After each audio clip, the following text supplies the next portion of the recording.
Hello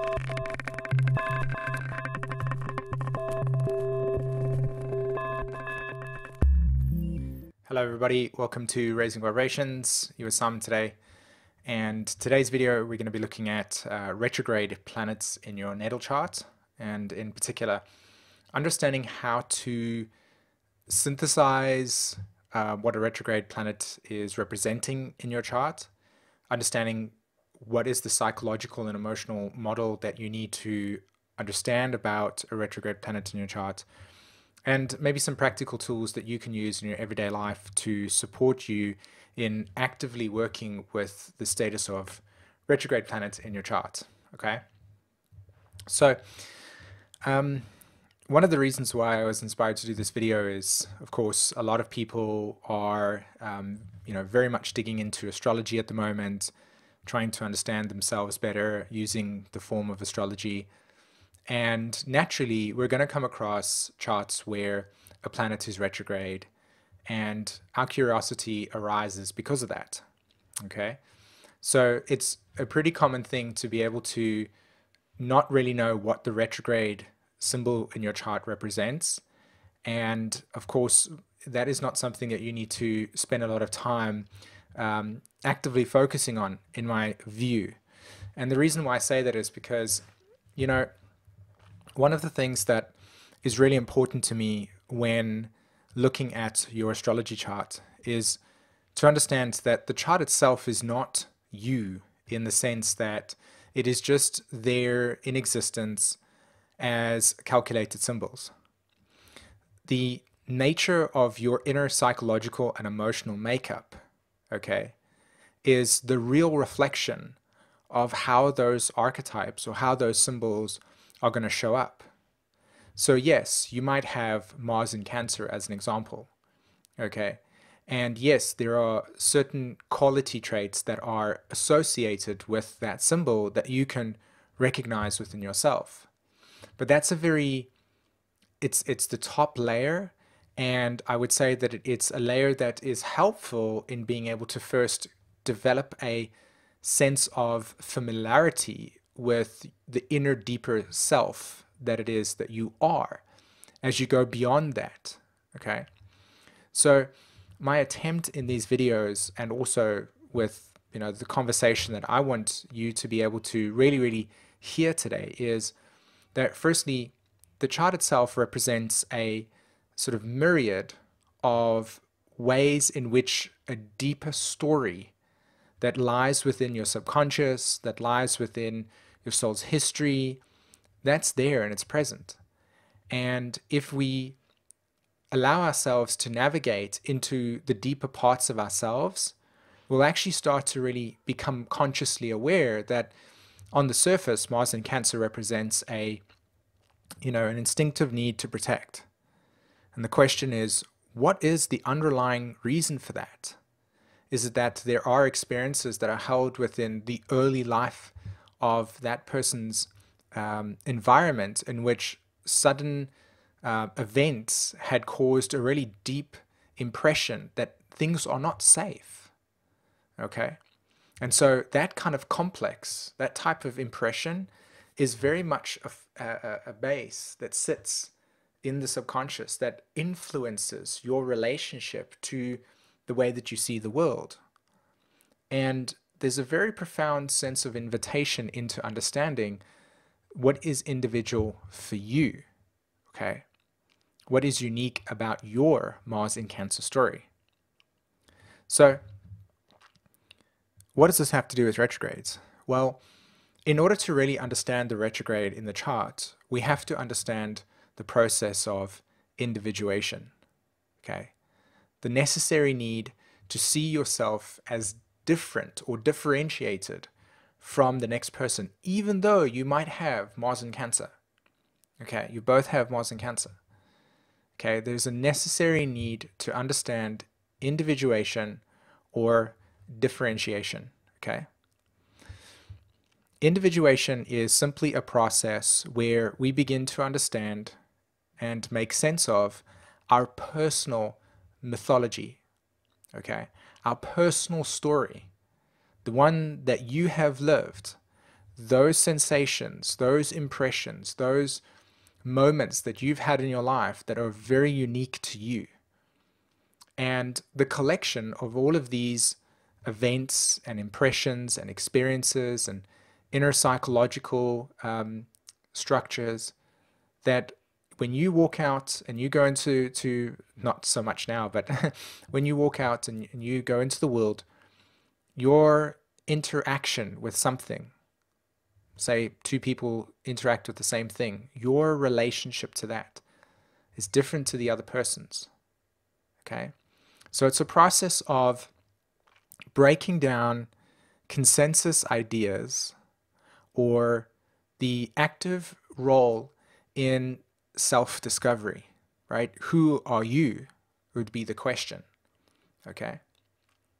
So when we look at a retrograde planet in a chart, the image that I want you to hold in your consciousness whenever you look at the retrograde planet in your chart is that of an onion.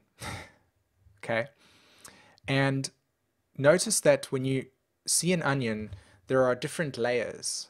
Okay? And every time you peel away a layer of the onion, another one exists. And so this is the same thing. This is the same phenomena that exists with a retrograde planet. Okay? It is the process of throwing off the consensus ideas or perspectives or impressions, okay, to find your own unique expression of that archetype in your chart. So every planet that you have in your natal chart is a process of individuation, meaning to liberate yourself from the collective's impressions or ideas of what that symbol actually represents, so that you can come to know your own experience of it. Okay? So an example that I could use to highlight this is, there's Jupiter retrograde in this person's chart. Okay? Now, the Jupiter retrograde represents, or let's pause for a second over there. Let's come back to just very briefly labeling Jupiter. Okay? So very briefly, just very briefly, Jupiter reflects the archetype in your consciousness, the instinctual drive to know things beyond what is just in front of you. Okay? It's the instinctual drive to pursue knowledge or curiosity beyond what is just immediate in front of you. Okay? So that looks like traveling. It looks like learning or discovering or becoming more familiar with a specific line of thinking. So astrology, as an example, would be considered an instinctual drive to discover the unknown through a language of the stars. Okay? The same can be said for somebody that is a marine biologist, as an example. To understand the nature of reality through the observable universe, okay, that is of plant life and of biological life, right, of mammalian life, of everything that is biological. Okay? All right.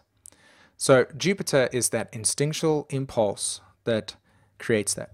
Now, if retrograde symbol is there, what that suggests is that in this lifetime, somebody that comes across, and all of you that have got Jupiter retrograde, I'd love to hear your comments or your thoughts in the comment section. Okay.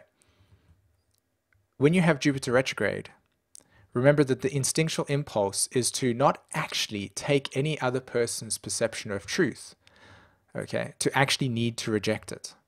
To say, okay, that's an interesting point of view, and while I must admit that it sounds amazing, I have to figure it out for myself. I have to know it for myself. So it looks like, on the surface, as somebody that is rejecting another person's truth, or rejecting a consensus idea. All right? So it's the necessary need to reject, throw off, and discover the nature of truth for themselves. Now, the next question, and when we look at it from an evolutionary astrology perspective, is, well, why is it retrograde? And then that will lead to further investigation into the chart. Like, for instance, in this chart over here, there is a Pluto in the second house. There's a Saturn conjunction here as well. So there are other factors that would then illuminate the underlying reasons as to why that Jupiter would be retrograde. Okay? So the retrograde archetype in your chart, at least from an evolutionary astrology perspective, and at least from the perspective of what is retrograde, which I'll explain further, is that this is a necessary process of individuation. Okay, the need to progressively throw off and peel away consistent layers of perception that are not actually yours, but more of an agreeable consensus idea. Like in Jupiter's case, an agreeable consensus collective truth. Oh, everybody seems to agree on that truth. I don't know so much. I need to put a hand and say, nope, I need to discover it for myself. Okay? So let me backtrack a bit for us, and let me explain a little bit more about the nature of, the retrograde archetype through yin-yang. Okay? So retrograde itself is the motion when the planet itself appears to be moving backwards in the constellation. Okay? Now this apparent motion going backwards suggests to us that there is an internal or yin state, okay, a more reflective state. So again, from the lens of EA perspective, we would see this as a necessary need to redo, re-observe, re-experience. And retrogrades themselves, or the retrograde motion itself, begins with a planet moving forward, then it stops, then it moves backwards, then it moves forward again. Okay, now if you go onto the internet, you'll notice that there are these things called the shadow period. And that would be where a planet is moving in a specific location where it's already moved before, and so therefore it's covering the same ground again, just in a different motion. Meaning that the planet will be moving forward, it will stop at a certain point, it will then retrograde back, and then it will go over that same point again, right?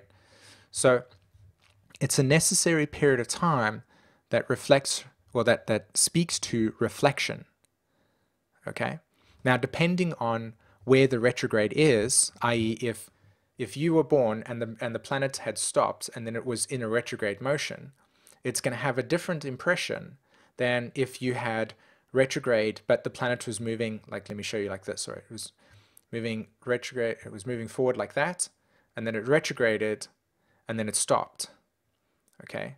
So if the planet was right in the beginning of the retrograde and the planet was at the end of the retrograde, those two experiences of the retrograde will be actually different as well. So there's actually quite a lot of subtle nuances that occur. And that in and of itself gives you this really deep insight that as much as we can look at our charts and we can say, wow, I've got a retrograde planet, and go discover information, we're still doing the very thing, which is looking at consensus or general thoughts on the archetype versus actually having direct experience of what it is for ourselves. So how do you begin to understand this process of individuation? How is the retrograde planet playing out for you? Okay, and the only way to do that really, from my opinion, is you need to, if you have the tools available to, contact an astrologer, as an example, to get that specific information. That's the value in our work, right? Is that that is our natural value. We look at those types of things, we understand those types of things. And again, this is only for if you're deeply interested in understanding the more subtle layers of your emotional, psychological, and spiritual development. Why are things the way that they are in your life? Okay. Another thing that I wanted to put across is, again, if you have planets like, for instance, Saturn retrograde in your chart, then from the perspective of EA, we actually look to the placement of Uranus in your chart to tell us more about what Saturn retrograde is actually representing. And the question is, what's the purpose of that? And it only actually works from, or it only actually applies from Saturn to Uranus, to Neptune, to Pluto. The inner planets don't apply in this process. Okay, so when we're looking at an outer planet, or the relationship between an inner planet and an outer planet, as in transpersonal transition, Saturn, outer planet, in this case. It's not an actual outer planet itself. Let me be more specific. We take Saturn, it's retrograde. We look to Uranus. And the reason why is because when Uranus itself, or should I say, when Saturn is in its retrograde phase, it's offline, as it were. In other words, that the awareness is moving towards the archetype of Aquarius. And the archetype of Aquarius itself reflects the necessary need to individuate, to break free. So what actually happens here, if you have a Saturn retrograde in your chart, is that you're less likely to have a sense of boundary in your life than, say, somebody that had Saturn direct. And again, the reason why that's the case is because Saturn itself is the nature of how your boundaries are being established, like your sense of self.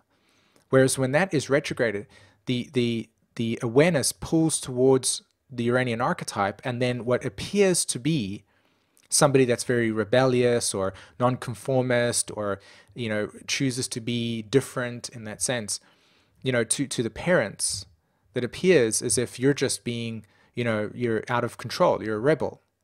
But really what it's actually saying is, well, my sense of definition, or my sense of how I establish my own laws, Saturn, okay, is actually governed by Uranus. I'm rediscovering these things. And to go even one step further, for those of you that have got Saturn retrograde in your chart, what you'll experience is that because there is a necessary need for Saturn retrograde periods, we need to be able to look outside the box. So there are people with Saturn direct that enforce their own sense of definition and establish and build, and create regulation. And then there are Uranian people, i.e. Saturn retrograde souls, that will have a necessary need to reject all laws, boundaries, and definitions in order to ask us to innovate beyond what we are limited by. You see this? So the question then becomes, okay, well, if you have Saturn retrograde in the first house, like in this chart, and then you have Uranus retrograde in the third, this is going to be somebody that, just if Neptune and Pluto were not retrograde, imagine for one moment that this chart didn't have Neptune and Pluto retrograde, then what would actually occur here is that because Uranus retrograde is in the third and Saturn is in the first, you would see here a dynamic around the necessary need to find one's own sense of communication, to establish their own language. And I don't mean as in create an entire global language. I mean to communicate in ways that's deeply unique to themselves. This could be somebody that could actually teach us that the importance of, in some areas of life, we take for granted that we just hear, as an example. And that there are people out there that are not able to hear because of certain scenarios in their life. And so this person would be able to then be, in some way, shape, or form, an illustrator to the rest of the collective that, as much as we take hearing for granted, there are other actual people that can't. And so we need to become conscious of that. Uranus, we need to become aware of that. That's how deep this can go. So again, kind of coming back to this point that retrogrades themselves present a really beautiful opportunity to understand not only that we are deeply unique, but also that if you do have retrogrades in your charts, that your storyline itself can represent a profound understanding about the nature of an archetype that is deeply unique to you, that emerges from your own subconscious, your own deeper self, and that there is something, in a sense, profound about what manifests without the collective need for security that we all find ourselves attached to when we go, oh yeah, that must be that. In other words, we see something, read something, we all agree on it. Whereas the retrograde people, I encourage you to actually say, you know what, I'm not sure what that is for me. I need to figure that out. I need to understand that for myself. Another example is if you have Mercury retrograde. For those of you, when Mercury is retrograde, it actually points directly towards the Jupiter archetype. More so specifically, when Mercury is retrograde, it suggests that the left brain function, which is your capacity to label things and gather things, is different. And so when you have Mercury retrograde, the likelihood of you actually understanding something that is not necessarily relative for your evolution looks like and feels like a schism in your brain that goes, I don't get it. It doesn't make sense. The tragedy here is that you've got an internalized message that says there's something wrong with you. Whereas in actual fact, the soul has specifically created a necessary need to block all consensus thought processes and opinions and ideas, and only be sensitive to what is absolutely necessary for the soul's evolution.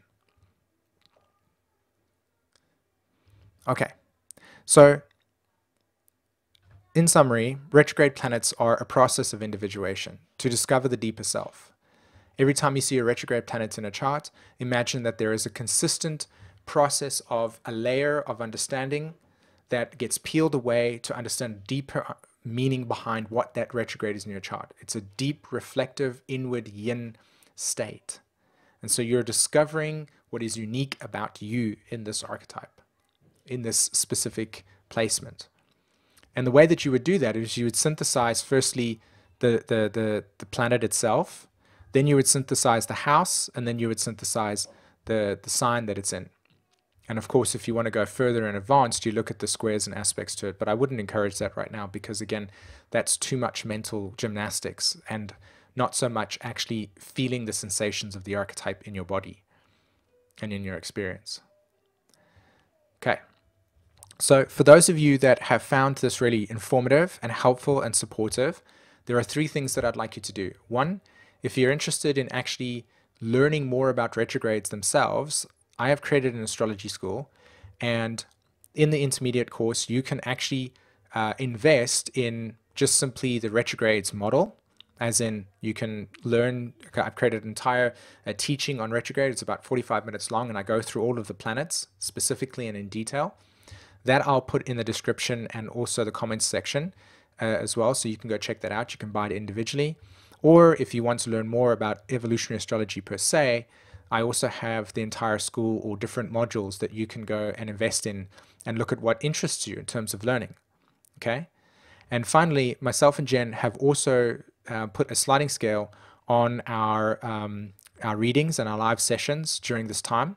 So if you feel that there is an opportunity to begin processing your chart or try to make sense of certain things, but like I said, both myself and Jen have set it up so that you can talk to us about your chart, and we have a sliding scale during this time of deep change. Okay, so all of that information is in the description plus the comment section below. All right, thanks everybody for listening. I really hope that you enjoyed this video, and I'll see the next one when we talk about another subject of EA. Take care, everybody. Bye bye.